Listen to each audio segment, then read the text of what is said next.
हरे कृष्ण आपण समस्त राधाराणी हांडीशाला को अनेक अनेक स्वागत। आमे नुआ स्टाइल रे गोटे छेना तरकारी बनैबा पई प्रथम आमे 100 ग्राम छेना को नेबा। सेथिरे आमे 2 टेबुल स्पून मैदा को पकाई छेना को भलो भाबरे चकड़ी नेबा। देखंतु छेना को आमे एई भली चिक्कण करी चकड़ी नेबा।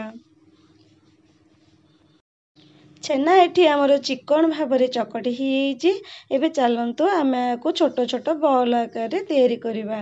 देखंतु एई भली आमे छुरी रे काटिबा द्वारा बॉल गुडका हमर समान आकार रे होउची।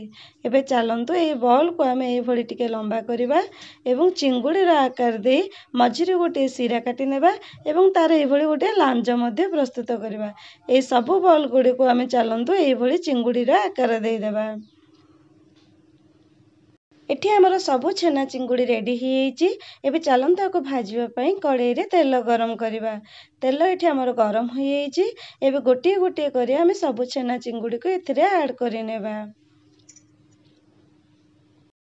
छेना एठी गोटे पट साइड रो हमर हेई एबे चलंतु आमे ताको आ गोटे पट साइड को लेउटाई नेबा। देखंतु आमर दुई पट साइड रो छेना चिंगुडी एठी भलो भाबरे भाजी होई एबे चलंतु आमे ताको गोटे प्लेट को काढी नेबा। बाकी तेल रे आमे काटी के रखिथिबा आलू को पकाई ताको भाजी नेबा। आलू जेपरि के हमर एठी 90% कुक होई जिवो।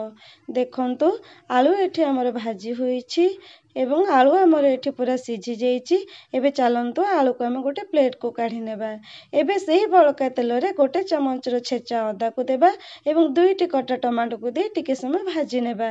एबे सेथिरे स्वाद अनुसार लूण को देबा, हाफ चमच रो लंका गुंड, हाफ चमच रो हळदी गुंड, हाफ चमच रो करी पाउडर पकाई ताको आउ किछि समय भाजी नेबा। टमाटो एठी हमर किछि समय भाजी होई जाईछि। एबे सेथिरे 2 चमच रो पानी देई टमाटो को सिझिबा पई छाड़ देबा। देखंतु टमाटो एठी हमर संपूर्ण भाबरे सिझी जाईछि। एबे सेथिरे आमे किछि कस्तूरी मेथी को ऐड करिबा एवं ताको आउ किछि समय कषि नेबा। देखंतु एठी हमर मसला रेडी ही जाईछि। एथिरे आमे भाजी की रखिथिबा आलू को पकाई ताको मध्ये किछि समय कषि नेबा। आलू एठी हमर किछि समय कुक हेइछि। एबे चलंतु सेथिरे गोटे गिनार पानी को ऐड करिबा एवं किछि धनिया पाउडर पकाई ताको किछि समय फुटिबा पई छाडिबा। देखंतु तरकारी हमर एठी फुटी जाईछि। एथिरे आमे भाजी के रखिथिबा छेनार चिंगुडी को ऐड करिबा एवं ताको मध्ये 2 मिनिट पर्यंत फुटिबा पई छाडी देबा। देखंतु छेना तरकारी हमर एठी प्राय हेई आसलानी। एबे सेथिरे आमे गोटे चमच रो जीरा गुंड एवं हाफ चमच रो गरम मसला गुंड को पकाई तरकारी को आउ 20 रु 30 सेकेंड फुटिया पई छाडी देबा। देखंतु 20 सेकेंड रु 30 सेकेंड एठी हमर तरकारी फुटी जाईछि। हमर एठी छेना चिंगुडी तरकारी पूरा रेडी ही जाईछि। चलंतु आमे सर्व करिबा।